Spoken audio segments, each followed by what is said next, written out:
वफाकी हुकूमत ने 15 साल के लिए इस्लामाबाद एयरपोर्ट आउटसोर्स करने का ऐलान कर दिया। वज़ीर हवाबाजी साद रफीक ने वाज़ेह किया है कि आउटसोर्सिंग का मतलब एयरपोर्ट बेचना या गिरवी रखना नहीं। किसी भी शोबे का कोई मुलाजिम बेरोजगार नहीं होगा। PIA को रीस्ट्रक्चर ना किया गया तो 1.5 साल में बंद हो सकती है। आउटसोर्सिंग है क्या?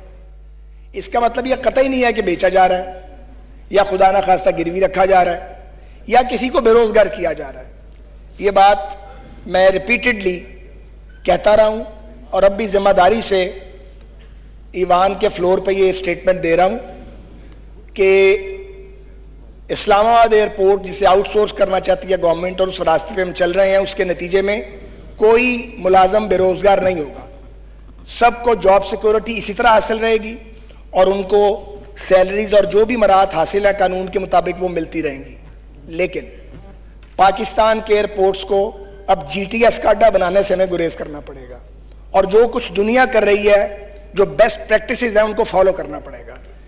इसलिए अगर कोई दबाव डालेगा, कोई प्रेशराइज करेगा, तो रियासत को वो प्रेशर बिल्कुल नहीं लेना।